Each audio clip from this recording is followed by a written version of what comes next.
Mga kapatid na nananampalataya sa Allah subhanahu wa ta'ala, ang ating pananampalataya, ang Islam ay ipinag-utos sa atin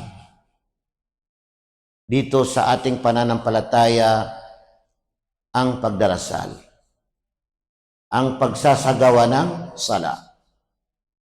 Kaya bilang mga Muslim, dapat nating gampanan ang obligasyon na ito na ating pagdarasal araw-araw, 5 beses sa loob ng isang araw. Ang sala, ang pagdarasal, mga kapatid na nananampalataya sa Allah, ay pangalawang haligi ng Islam. Ito ay talagang pundasyon ng ating pananampalataya na ang sino mang magsagawa nito, magsabuhay nito, ay tiyak na siya ay magtagumpay dito sa mundo hanggang sa kabilang buhay.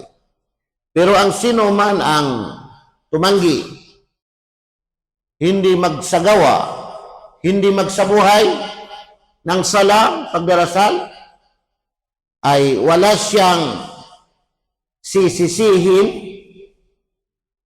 wala siyang dapat na sisihin, kundi ang kanyang sarili. Kung ano man ang mangyari sa kanya, dito sa mundo, hanggang sa kabilang buhay, na kapahamakan, ay wala siyang dapat sisihin, kundi ang kanyang sarili. Dahil sa kanyang pag-iwan ng pagdarasal. Dahil mga kapatid na nananampalataya sa Allah, kung titingnan natin ang isang hadith na naisalaysay ni Buraida, kalugdan siya ng Allah subhanahu wa ta'ala, ay sinabi ni Propeta Muhammad sallallahu alaihi wasallam, "Al-ahdu alladhi bainana wa bainahum as-salah. Faman tarakaha faqad kafar." Ang tipan sa pagitan natin at sa pagitan nila. Anong ibig sabihin nito, mga kapatid? Makikilala ang bawat isa o makikilala ang sinuman. Kasi ang tipan, ang pagitan natin at pagitan nila, sino ito sila? Kasi hindi dito nabanggit sa hadith na ito sa pagpapaliwanag ng mga pantasya. Unang-una ay ang mga munafik. Sa pagitan natin at sa pagitan nila ng mga munafik. Mga mapagkunwari, bagamat sila ay nagsasagawa rin ng sala, pagdarasal, pero mga munafik, mga mapagkunwari, pakitang tao. Pangalawang pagpapaliwanag ng mga pantas ay sa pagitan natin at sa pagitan nila, yung mga kufar, yung mga hindi mananampalataya, yung hindi mga Muslim, hindi mga Muslim. Ang pagitan natin at pagitan nila ay ang salah, ang pagdarasal. Yan ang sinabi ni Propeta Muhammad sallallahu alaihi wasallam. Parang boundary yung pagdarasal. Faman tarakaha faqad kafar. At ang sino mang umiwan dito, umiwan sa pagdarasal, hindi magsagawa, hindi magsabuhay ng pagdarasal, faqad kafar. Siya ay katiyakan na nalihis sa pananampalataya. Lumihis sa pananampalataya. Kafar. Ibig sabihin ay nasa panig na ng mga hindi mananampalataya. Ano ang silbi ng pagsasabi niya na siya ay Muslim? Ang pagsasahada niya, ang pagbibigkas niya na walang ibang Diyos na dapat sambahin maliban sa Allah, kung hindi nagsasagawa ng sala. Ano ang silbi ng pagkiklim niya sa sarili niya na siya ay balik Islam, o siya ay Moro, o siya ay Muslim, kung hindi niya isinasagawa, hindi niya isinasabuhay ang pagdarasal, ang sala. Kaya napaka-importante, mga kapatid, na nananampalataya sa Allah subhanahu wa ta'ala. Ito yung hadlang sa pagitan ng mga Muslim at sa pagitan ng mga hindi mga Muslim. Sa isa pang naisalaysay na hadith na naisalaysay ni Jabir bin Abdullah, sinabi ni Propeta Muhammad sallallahu alaihi wasallam, "Baina rajuli wa baina syirki wal kufri tarkus salah." Tingnan ninyo mga kapatid, baina rajuli wa baina syirki wal kufri tarkus salah. Ang pagitan ng isang lalaki, ang pagitan ng isang tao at mapupunta siya sa shirk o kaya ay kufr, yun yung boundary. Patungo sa shirk at saka kufr. Ang shirk ay yung pagtatambal, sumasamba sa iba maliban sa Allah.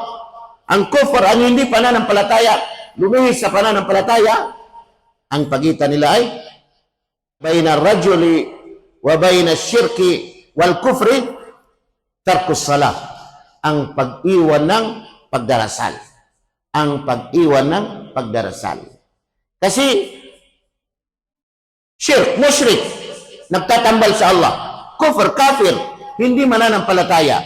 Kung itong tao na ito ay iniwan niya ang pagdarasal, wala na silang pagitan. Pari-pareho na sila. Pari-pareho na sila. Kaya napakahalaga mga kapatid na nananampalataya sa Allah subhanahu wa ta'ala ang pagdarasal. Isagawa natin, isabuhay natin ang sala, ang pagdarasal. Subalit, ang pagsasabuhay natin dito, mga kapatid na nananampalataya sa Allah, tandaan natin, kaya ang pagsasagawa natin ng sala, pagdarasal, ay walang iba kundi para lamang sa Allah. Para lamang sa Allah. Hindi yung isasagawa mo yung sala, isasagawa mo yung pagdarasal para sa ibang tao o para sa mga tao. Para makita ng mga tao na ikaw ay nagdarasal. Para makita ng mga tao na ikaw ay relihiyoso. Para makita ng mga tao na ikaw ay matakutin sa Allah. Hindi ganun mga kapatid na nananampalataya sa Allah subhanahu wa ta'ala. Basta pagdating sa mga ibada, anumang klaseng ibada, anumang klaseng pagsamba sa Allah subhanahu wa ta'ala, sikapin natin. At ito ang nararapat na huwag mahaluan ito ng kahit na konting ibig sabihin ay pakitang tao. Kasi ito ay ginagawa natin walang iba kundi para sa Allah. Alang-alang sa Allah subhanahu wa ta'ala. Isagawa natin ang pagdarasal sapagkat ito ay pinag-utos ng Allah subhanahu wa ta'ala. Wa aqimus salah وَأَقِيمُوا الصَّلَاةَ وَلَا تَكُونُوا مِنَ الْمُشْرِكِينَ. At inyong isagawa, sabi ng Allah. At inyong isagawa ang sala, ang pagdarasal. وَأَقِيمُوا الصَّلَاةَ وَلَا تَكُونُوا مِنَ الْمُشْرِكِينَ. At huwag ninyong gawin na kayo ay maging kabilang sa mga musyrik, sa mga taong mga nagtatambal sa Allah subhanahu wa ta'ala. Kaya huwag nating kaliligtaan, huwag nating kalilimutan ang pagdarasal mga kapatid na nananampalataya sa Allah subhanahu wa ta'ala. Isagawa natin ito ng tama 5 beses sa loob ng isang araw.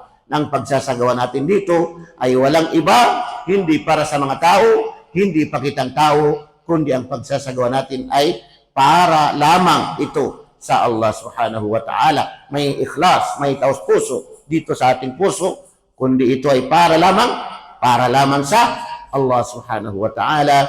Aqulu qawli hadha wa astaghfirullah li wa lakum.